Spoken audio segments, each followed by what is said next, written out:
Morning. Okay, not bad for Spring Forward Sunday. All right. I am the Reverend Dana Worsnop, and still delighted to serve as minister of this congregation, even having lost an hour of sleep overnight.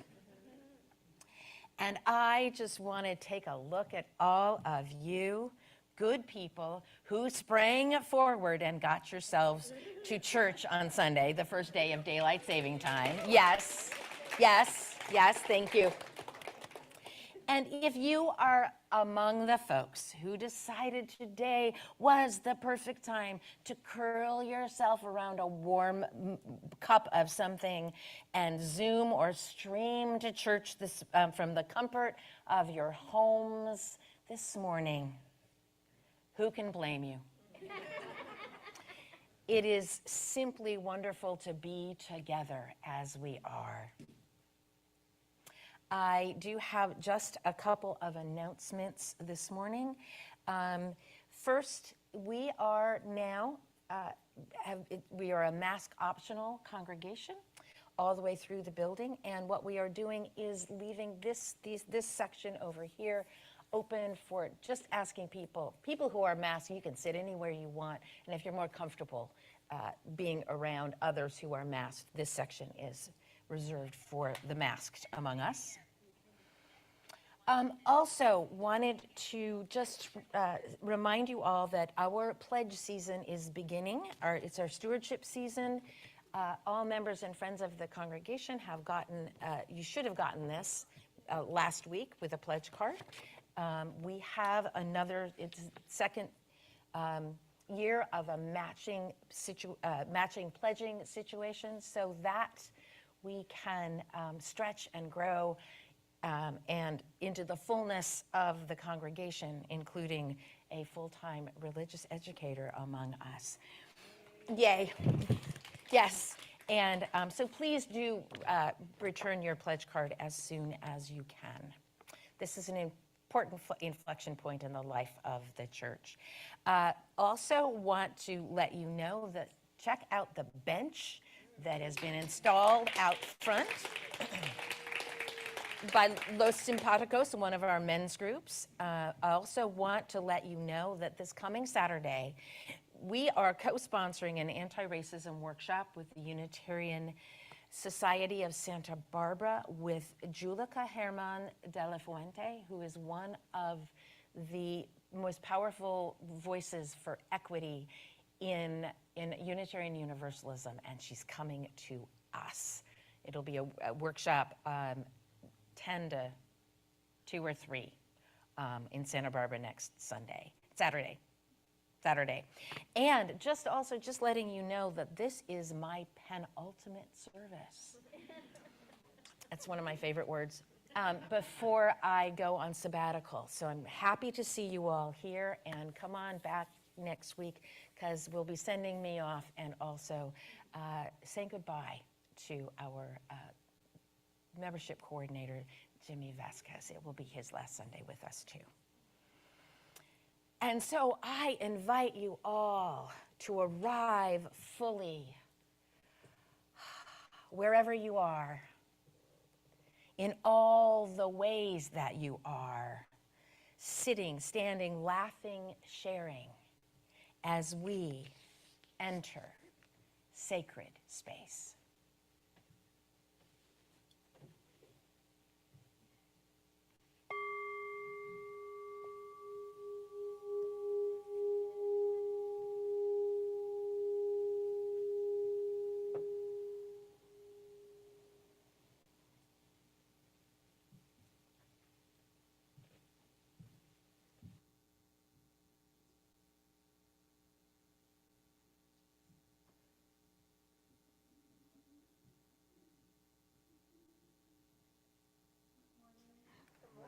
I'm no more awake than anybody else, obviously. No, forget it. I'm Worship Associate Sandy Atkins. We invite those who are Zooming or streaming into the service to light a chalice or candle at home as Reverend Dana lights the chalice of our free faith here in the sanctuary.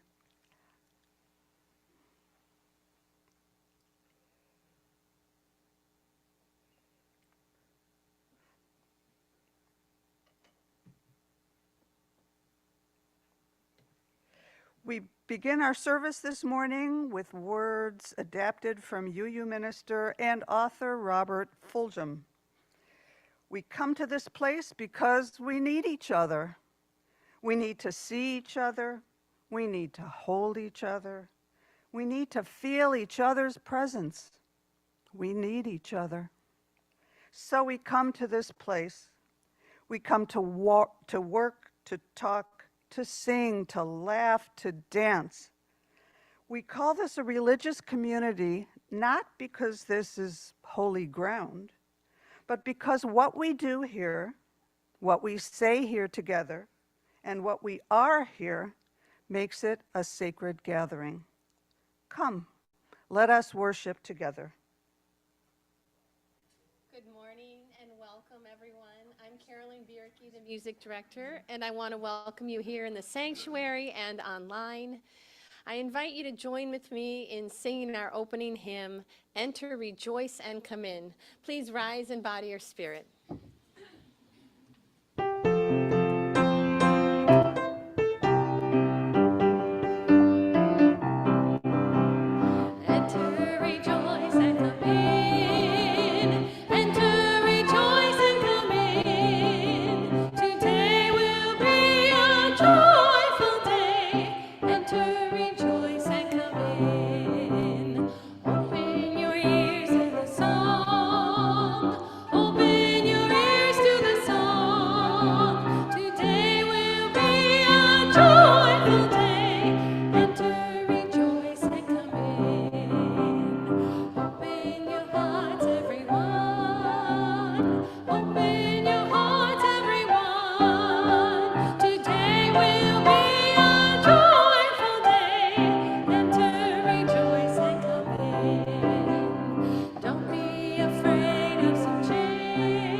Ministry, and I'm going to put on my hat as I tell you my story today. So this is a chef's hat because today's story is called The Best Meal. So once upon a time, there was a great chef who was so wonderful that she was known throughout the entire land. And she was so good that when she taught her students, chefs, their food was just almost as tasty as hers. She loved to party. She loved to bake extravagant dinners. And everyone loved to come to her dinner parties. And when she would cook, people would sit down and they would take a bite of her food. And have you ever tasted food that was so good? Yeah, what kind of sounds do you make? Yum, And that's all you could hear while they were sitting down eating her meal. So what she liked to do is she loved to get new recipes and try out new extravagant dishes. So she would travel far and wide all over the land so she could find new things that she could prepare. Okay. And wherever she went, people in the towns would welcome her. They were so happy that she was there. And the greatest chefs would prepare their specialties from their region, all the unique foods to them. And she would taste it, and whatever she liked, she would ask them for the recipe. And you could tell that she really loved to eat food, and she was really good at preparing the best meals. So one day, she was on her way home. She was a little lost. She stopped by a small farmhouse. And at the farmhouse, she wanted to ask for directions, but the family recognized her and said, "Please come stay over at our house tonight." And she said yes, and it was just in time for dinner. So she was really happy. The mother took out the casserole from the oven. Brother was tossing the salad with the fresh vegetables from the garden, and sister cut the bread that they were going to have for the dinner. And the chef wanted also to help. So what she did is she set the table for all four of them. And they all sat down to the meal, and they held hands. And she felt, yeah, that's it. Okay, if you want to hold hands, that's fine. She felt the little girl holding her hand, and she reached out her hand so she could hold on to brother's hand. And together they sat, and the mother said, "To have food on this table is a blessing." And that's going to be your part. So I'm going to ask you to say, "is a blessing." To have food on the table is a blessing. To have a beautiful sunset and the promise of a beautiful sunrise in the morning is a blessing. To have the love of family and the warmth of friends and the grace of the Spirit. And they all felt the blessing. They were all happy to be there, and they laughed, and they ate the good food, and the great chef really enjoyed being there. And while they were eating, they all shared stories about what they had done on the day. So they were sharing stories, they were laughing, and the great chef loved the food so much that she didn't want the dinner party to end. It was so delicious, it was so wonderful. But the night came to an end, and so the children had to go to bed, and they finished, the meal was over. The great chef asked the mother for the recipe because she enjoyed it so much. And the mother was so flattered that the chef enjoyed the meal because it was such a simple meal. So she got the recipe. She rushed home the next day. She went straight into the kitchen, and she told her student chefs, "Here's the recipes that I want you to work on today. Start preparing it because tomorrow night we're going to have a great, wonderful dinner party." So they were busy off preparing. Tomorrow came. All the guests came. The food was brought in, the casserole, the salad, and the bread. And the chef took a bite. She chewed, but there was no yummy. There was something wrong. There was something missing. So she called the student chefs over, and she said, "What did you forget? What did you do to this recipe?" And they said, No, we promised that we followed the recipe exactly as it was." So then the chef went into the farmhouse. She went back to the farmhouse and asked the mother, "Could you tell me what is missing? What ingredient did you leave out in this recipe?" And then the mother said, "What's missing cannot be found in the recipe. Did you and your guests make the meal together? Did you and your guests sit down, hold hands, and say grace and hold each other?" She said, "No." "Did you share stories during dinner?" And the great chef said, "No." And she realized that the best meals weren't about those delicious foods and the tastes that you would have. It wasn't about the food itself, but it was about being together in company, in working together, in sharing stories together, and enjoying each other's company. So she understood that the best meals had all those components, and it wasn't in the recipe. So from that on, she knew that she would have smaller gatherings, more intimate, where everybody was together working at cooking the foods with the student chefs and all the guests. They would sit down, hold hands, and say a beautiful grace, and then they would share stories, they would laugh, and they would enjoy each other's company, and they would enjoy the best meal every single time. Yes, so remember that when you're eating. And right now, if you are, as in body or spirit, if you would stand up so that we can make a bridge, if you would, those sitting in the center, make a bridge. And if you'd like to, behind, put your hands on the shoulder of the person in front of you. We'll sing a song, and we'll sing the children out. We hold you in our love as you go, as you go. May your heart be at peace as you go. To nurture the spark of your precious life. We hold you in our love as you go. We hold you in our love as you go, as you go. May your heart be at peace as you go. To nurture the spark of your precious life, we hold you in our love as you go. I'm Zena Kingshill, UUCV member. A little over 8 years ago, the following conversation happened. You want to move to Oxnard? Why? It's time for you to retire, and we can live near the beach. Well, is there a UU church in the area? Why, yes, there is. So we moved and joined UUCV. I started timidly, joining the choir.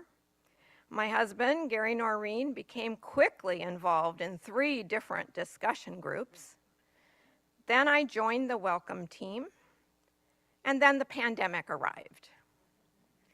The toughest time for many of us were the pandemic years, but lots of wonderful stuff came from the shutdown. I lost choir, boo, but lots of people stepped up, and Zoom church became a reality that I absolutely loved, especially the breakout rooms, where I met people and I saw their names and their faces and chatted for a good half hour most Sundays.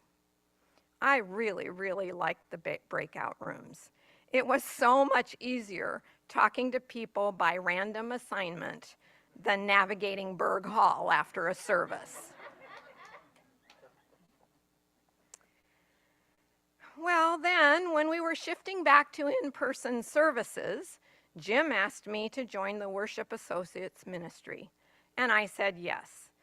This is the best yes in my church life to date. I love serving in this way, and from the feedback you all give me, we seem to fit together well. Giving to this church takes many forms. Time, friendship, talents, and cash are all the building blocks for beloved community. Many UUs don't like talking about money. Not me. I have been a pledging member in good standing at the 2 UU churches in my life, and I also pledge monthly to our UU Camp de Benneville Pines. Pledging is easy because I love the recipients so deeply. Jesus famously said, "It is better to give than to receive." For me, a better motto is, giving leads to receiving. In my church life, every time I give of time, talent, or treasure, I receive much more in return. And another learned wisdom, giving regularly in small portions is much easier than large lump sums. So I have my card here. Go forth and give.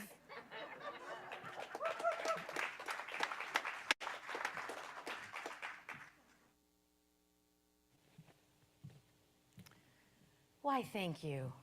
That was just right.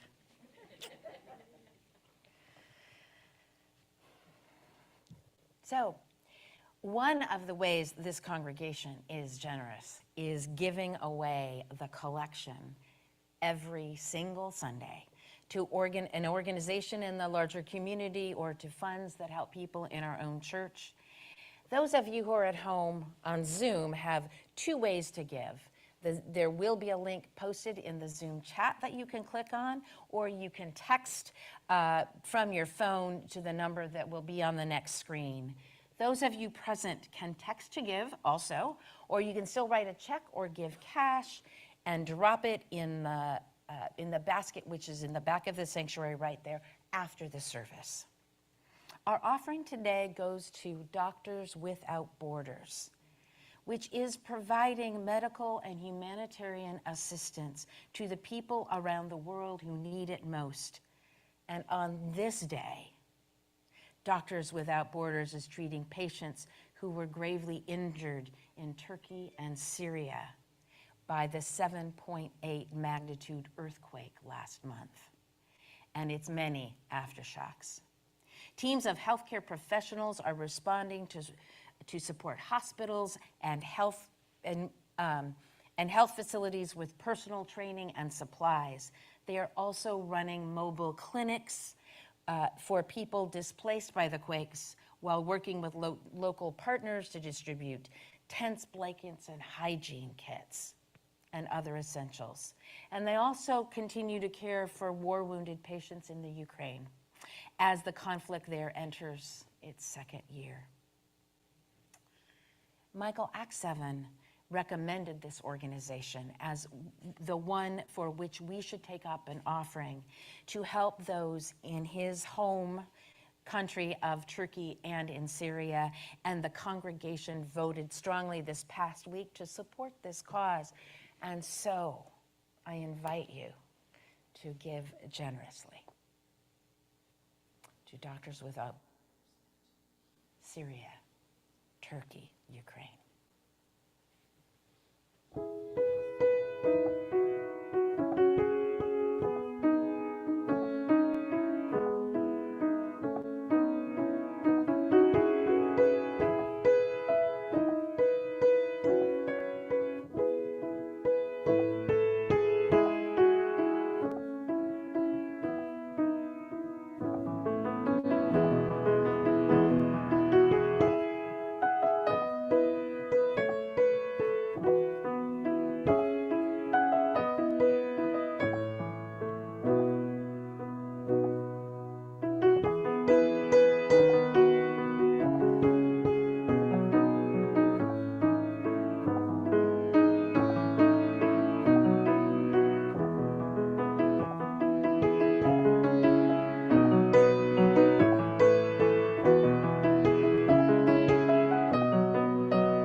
Oh, the tapestry of love we weave when we pull together, come together, rise together, stand together, laugh, play, sing together.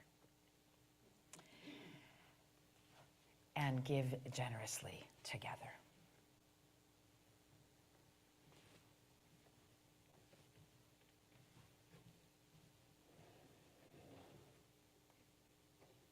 Now's the time in our service when we hold up the great joys and sorrows that grace our lives.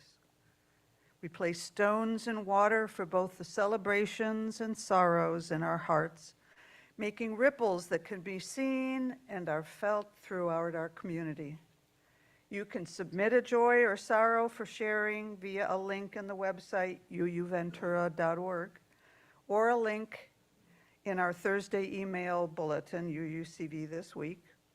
Those received by 10 o'clock on Saturday night, wow, will be shared that Sunday. Here are the joys and sorrows shared this week. Let's see if I can get them. Oopsie, that wasn't it. There we go. So we have a joy from Kathy Powell. We have had a hummingbird nest on our icicle light string. I just love how tiny they are. For a while now, we have watched Mom sit there through rain, winds, and a bit of hail. The babies hatched and they're getting bigger and bigger, which is never very big. Dee named them Venturi and Lucendi, or Lucendi, I don't know. How were you pronouncing that? For wind and lightning. What a blessing to watch them through our window all day.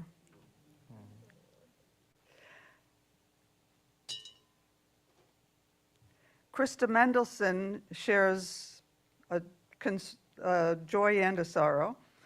Request for healing prayers for my best friend Leslie, who is having major abdominal surgery this coming week.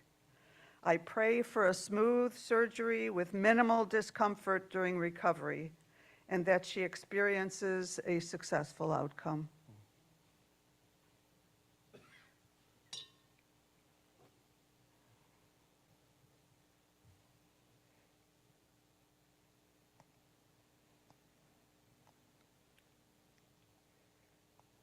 Okay, sorry. I invite you now to speak into the gathered community or write into the Zoom chat the names of those you wish to celebrate or memorialize, or those in need of the loving embrace of this beloved community.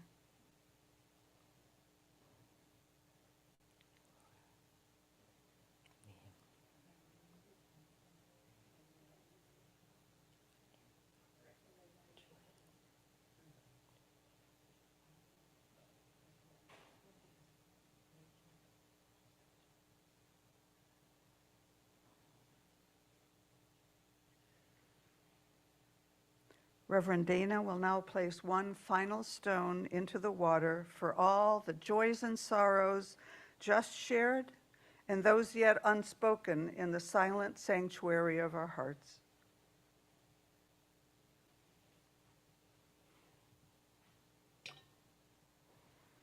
May we be truly grateful for all that is our life.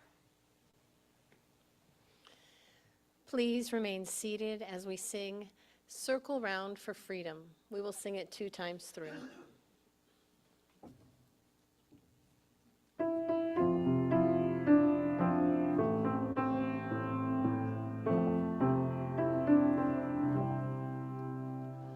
Circle round for freedom, circle round for peace, for all of us imprisoned, circle for release, circle for the planet, circle for each soul, for the children of our children, keep the circle whole.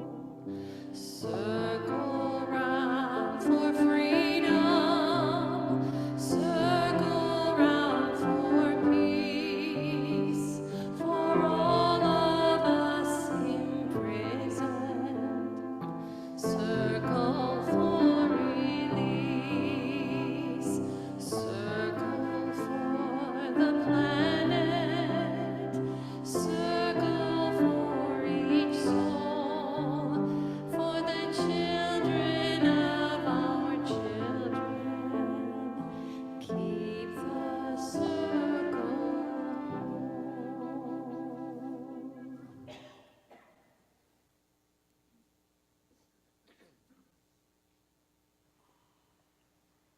Our reading this morning is Cottonwoods by the Reverend Lynn Unger. And cottonwoods are back east, and they're all in profusion in parks and everywhere. Think of it like jacarandas for us. The cottonwoods are flinging themselves outward, filling the air with spiraling flurries, covering lawns and deepening drifts. You could not call this generosity. Like any being, they let loose what they have in order to survive, in order that their lives might continue in a new year's growth. The more seeds they send out on their lofted journeys, the greater the chance for their kind to flourish. There is no hesitation. No one asks how much they will give.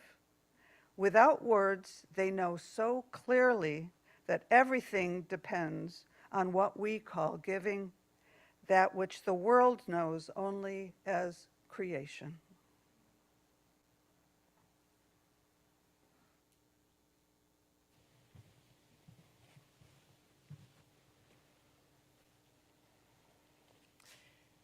I invite you now into a time of stillness and meditation. Close your eyes if you wish. Place your feet on the floor if you're comfortable doing so. And breathe. Let your breath fall into a natural rhythm.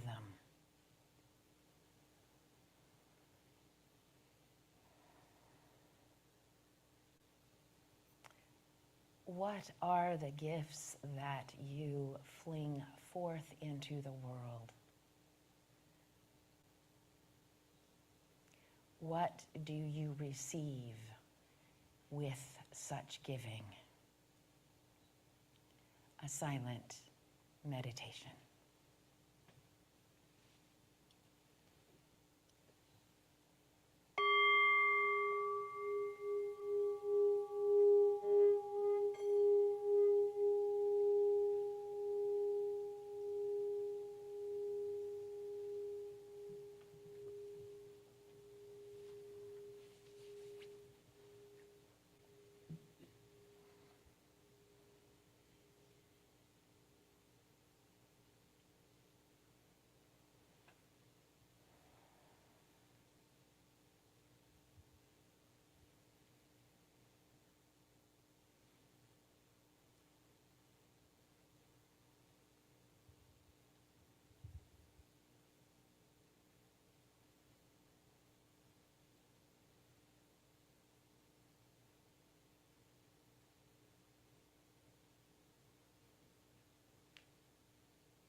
Yeah, I saw some cottonwoods flinging themselves out into the world. Thank you.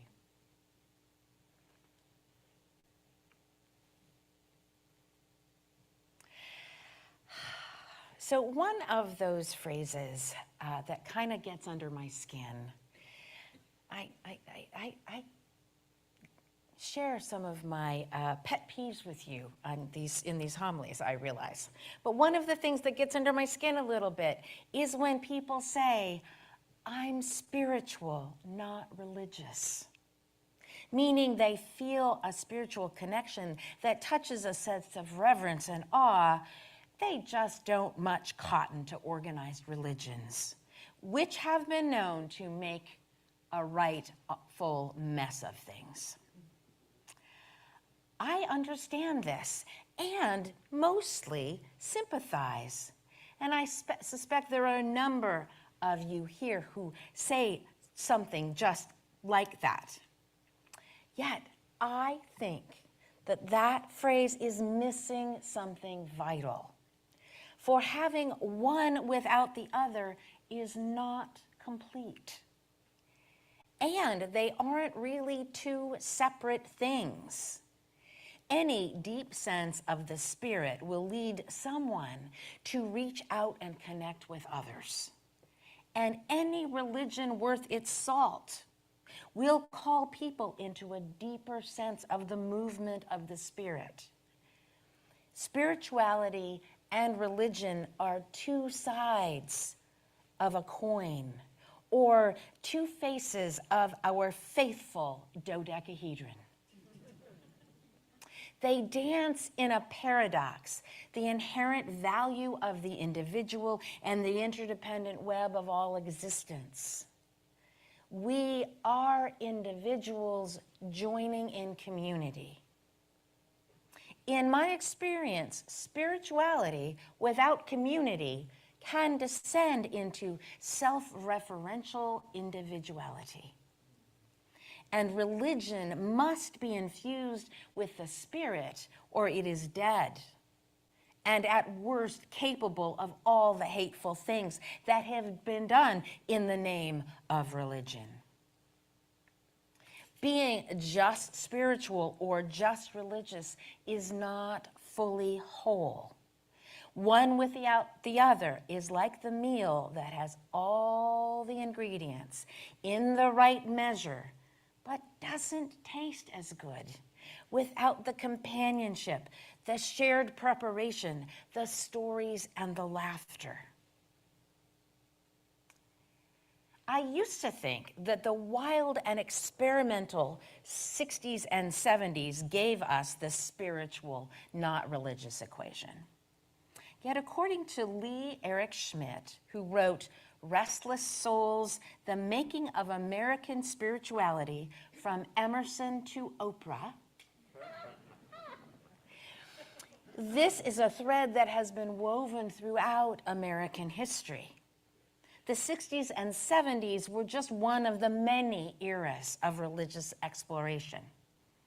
We have long been, as in America, a people who are searching, innovating, wondering about matters of the Spirit. And we've done it both within and outside of formal religious institutions.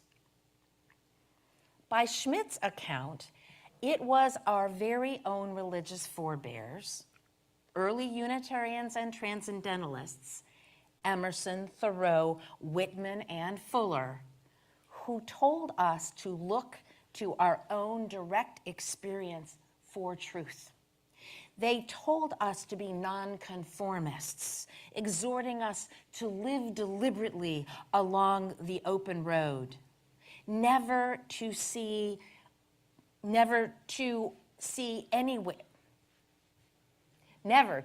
anywhere as a final resting stop, because the Spirit manifests itself anew in every moment. And while we're at it, I just like to put in a good word for Margaret Fuller, who was revered by her fellow Transcendentalists, who history has relegated to the background. And this is me on a pilgrimage to her grave in Mount Pleasant Cemetery in Cambridge, Massachusetts. Go, Margaret. Such a restless spirit. We can put Margaret away now. It was, oh, there we go, they're already on it. It was just such a restless spirit that led me to this very place, that got me here where I am right now. For I was a seeker without a religious home far longer than I have been a UU. And yet when I came to this faith, following the admonitions of my spirit, I found a home. Paradoxically, a home that held and honored my continuing journey. And so today I say that you can be spiritual and religious. And I ask you to stand fully in both places, to work, talk, sing, cook, laugh, and dance in them both. For when you are in both, the picture is more complete, the experience richer, the circle is more whole. And without experiencing both, you run the dangers of rank individualism or the dangers of the unthinking collective. Even if you do feel more spiritual than religious, and I get it, the truth is that just by sitting here in this congregation today, you are being religious. You are standing, sitting, singing together, bound together, even if only for this hour. Yet think of how good that can feel. How good it is to know that you are not alone, either when times are hard and you need someone to lean on, or when you feel like a lone voice in the wilderness of a world gone awry. How good it feels to come out of the cold and warm yourself by this fire. Think of all the marvelous ways this community of individuals nourishes body and soul. We are the best meal. The Reverend Abhi Janamachi, an Indian American of Hindu background who has found his way into our ministry, says that in Unitarian Universalism he found, quote, a faith opening and welcoming to people regardless of ethnicity, theology, sexual orientation, gendered identity or expression, or political affiliation. A faith where theological crossbreeds, cultural mutts, religious hybrids like you and me can struggle and connect in the hyphenated space between perspectives. A faith where being a mutt or mongrel is not an awful place of last resort, but an intentional first choice. Instead of promising a heaven of sameness, we are a community of individuals working at creating heaven on earth. Why do we come and struggle with being the paradoxical community of individuals? A place that asks us, yes, to be spiritual and religious. Janamachi says, we keep showing up. We stay because we know we are not alone. Somehow we know that we belong here. I have stuck it out, he goes on, even through doubt and ambivalence, because Unitarian Universalism is the way I want to live my life. It lets me practice my Hindu faith. It helps me be a better Hindu, a better human being, I stay because this faith has a healing message for a broken world yearning for reconciliation and wholeness. And so, standing, rising, dancing together as spiritual beings in a religious community, being both spiritual and religious makes us all more than we are alone. Stronger, more whole, better at this complicated task of being human. As I do prepare to leave you for a while on my sabbatical, I am heartened by all the ways you stand together. You care for one another. You care for this church. And I love serving this church, being among you on Sundays and throughout the work. And yet I know you will be fine without me for a little while. I fully expect to return in August to find you healthy, happy, changed, stronger, more sure of yourselves as a community. Robert Fulghum put it this way: we need each other. So we come to this place. We come to work, to talk, to sing, to cook, to laugh, to dance. We call this a religious community, not because this is holy ground, although I would say it is, but because what we do here, what we say here, and what we are here makes it a sacred gathering. A sacred gathering. When you stand together with and for each other, you create sacred gathering. Yet as Unitarian Universalists, you do not stand with and for, you do not just stand with and for each other in this church. You stand together with so many others for justice, fairness, equity, love. Standing together can be a powerful metaphor for a committed community, though it is a metaphor that can leave out those with physical limitations. So today I have intentionally been using all kinds of different verbs for all the sorts of ways we can be together, drawing the circle wide and wider still, not just standing, but circling around and around together. In our best moments, this faith has stood together on the side of justice, equity, fairness, and love for hundreds of years.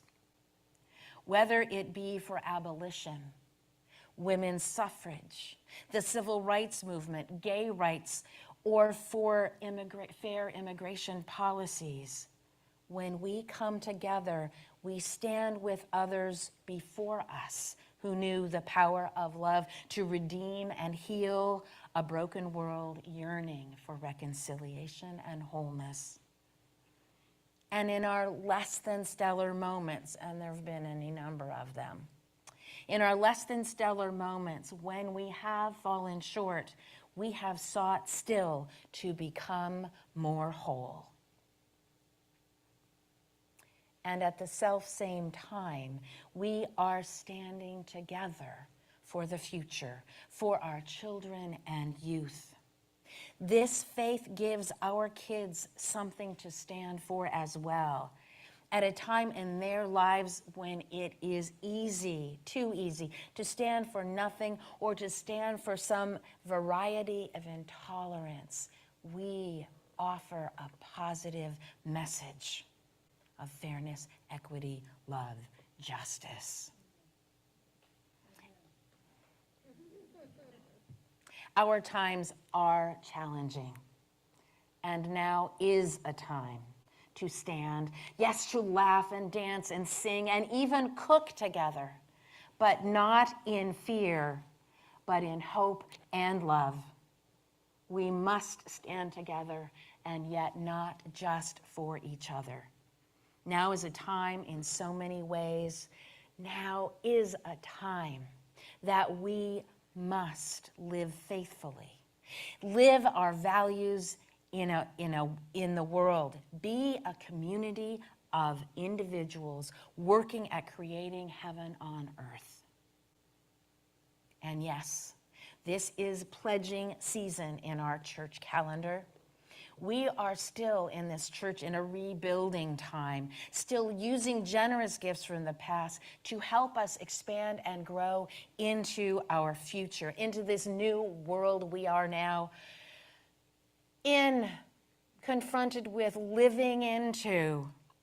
And this year, we are in particular investing in our children, youth, and families by stretching at last into having a full-time director of family ministry. Can I get an amen? Amen. As you return your pledge cards, and please return them soon by mail or dropping them off here at church. Please stretch yourselves as you can. Stretch yourselves for soul-nourishing worship and music, programs that spark the mind and engage the spirit, and now to reimagine how we will nurture and teach our children, youth, and families at a time when they need us so. The deeper truth is that when you give to the church, you are really giving to each other. As Zena said, giving to people who are your community and who you kind of like most of the time, right? You're giving to a community that cares for each other, that cares for the world, that cares about the future and the difference that we can make. Together, we are so much more than we are alone. When we stand together, we are creating something sacred. When we dance and cook and sing and work and play together, we become the spirit that arises newly in each moment. We must stand together to create the world we want to see, to bring about the transformation, healing, and reconciliation that we most long for in our hearts and in the world. And may it be so. Amen. Blessed be. Let's go for it.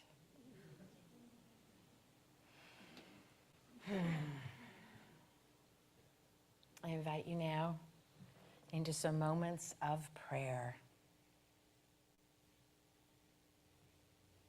Holy beingness of many names and no name, Spirit moving in all the ways of the world, Spirit of life that dwells within and among and beyond us this day and always.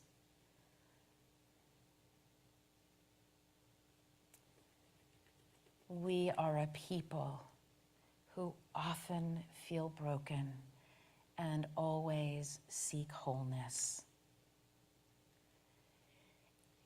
And from those places, may we create abundance and fling it out to one another with abandon, ever giving of ourselves to each other and the world.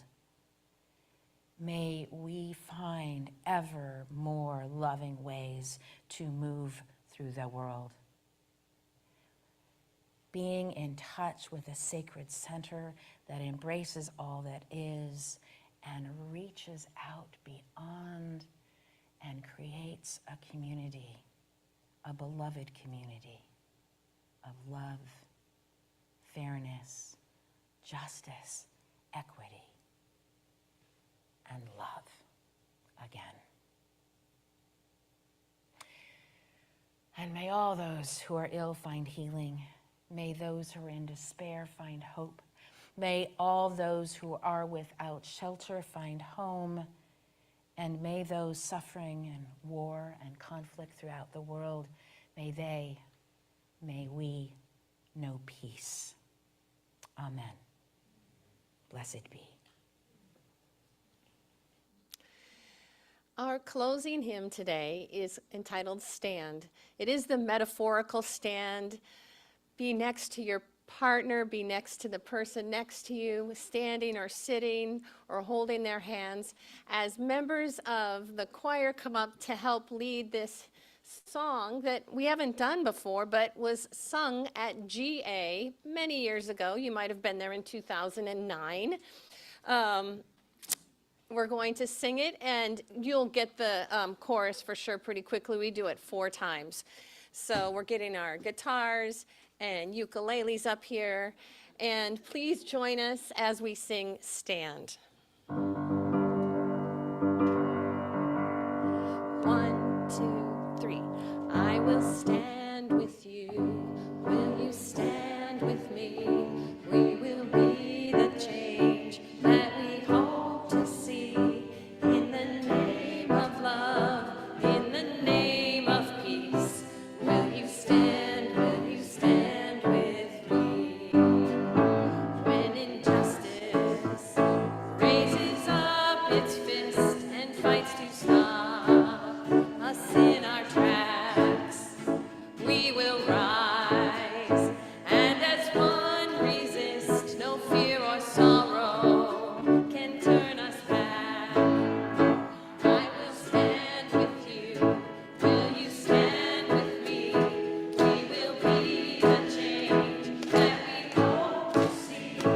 In the name of love, in the name of peace, will you stand with me?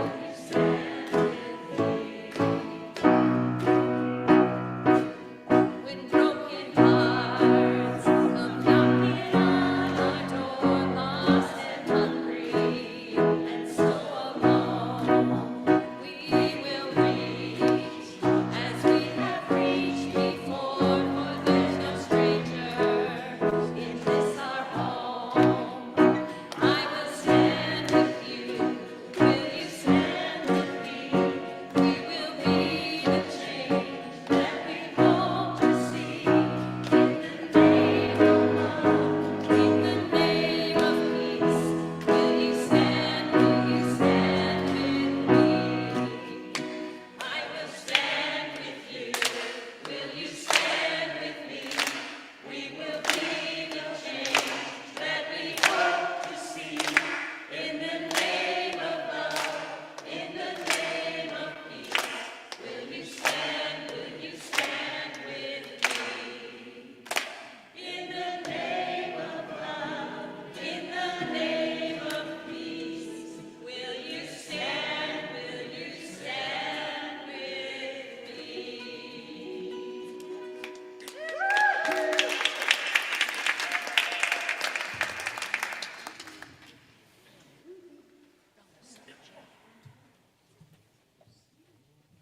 Yay!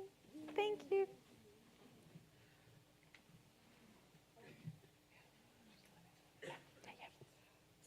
Please join me in reading the words on the screen as we prepare to extinguish our chalice. We extinguish this flame, but not the light of truth, the warmth of community, or the fire of commitment. Those we carry into our lives until we are together again.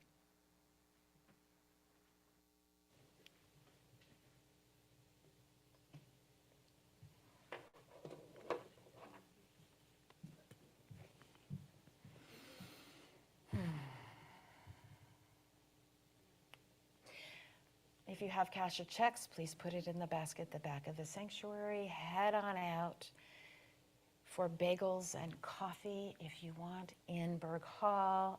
There'll be more ukulele happening and singing. I leave you with these words adapted from Margaret Fuller. A new manifestation is at hand, a new hour is come. What all of us need is not to act or rule, but as nature to grow, as intelligence to discern, and as souls to live freely, unimpeded. A new manifestation is at hand, a new hour is come. We would have every arbitrary barrier thrown down. We would have every path laid open to all, to woman as freely as to man, to all of humanity. Were this done, a divine energy would pervade nature to a degree unknown in the history of former ages. A new manifestation is at hand, a new hour is come. So go forth in love, go forth in peace, go forth and stand together, laugh and dance and cook and share stories and play together. And make the world a heaven on earth as often as you can. May it be so. Amen.